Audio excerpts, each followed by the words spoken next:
Gingerbread muffins. Gingerbread muffins. Let's make them.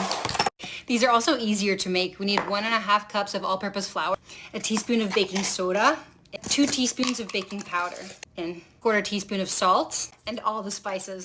Cinnamon, ginger, ground cloves, a spot of nutmeg, and mix. Your turn. Now the moist stuff. We need 1/3 cup of butter, melted, and 1/4 cup of neutral oil. If you don't want to use oil, just use butter, but it gives it a better texture, and it's fine. And add 3/4 cups of sugar. I probably would have used 3/4 cups of brown sugar, but I ran out, so I did 1/2 cup white, 1/4 cup brown. And whisk until it goes from this to this.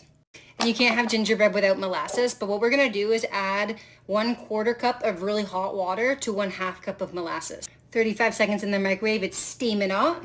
Add it to the molasses, mix, and whisk it up again until it goes from this to this. Whisking and mixing it with the other ingredients will make it not hot anymore. Just make sure it's not hot. 2 eggs.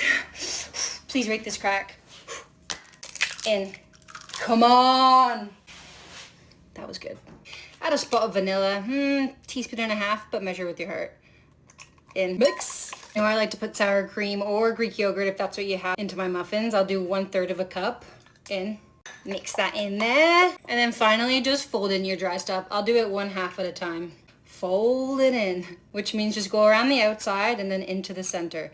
Around the outside, around the outside. Other half in. And you don't have to go all the way. Just fold it until it looks like this. Stunning. Number 1 tip for muffins is you gotta let it sit for a bit before you put them in the cupcake containers. Line your muffin pan, and I actually only bake 6 at a time, just so we know there's even airflow and they puff up way better. You can even put some water in the empty ones just to create some steam in the oven. Does the same thing. Shoot. Also, just put a little bit of butter around these edges so that if your muffins do overflow, it doesn't stick and it helps get the edges crispy.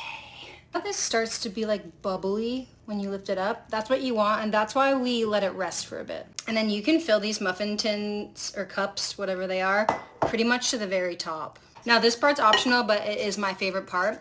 You gotta top your muffins with sugar in the raw, like a really coarse brown sugar. It's so good and it leaves it nice and crunchy. Be generous with it. Bake these at 425 for 5 minutes, then don't open the door or anything. Just turn your oven down to 350 and bake them for 10 to 15 more minutes. I'm usually at 12 minutes. They should go from this to this. Nailed it!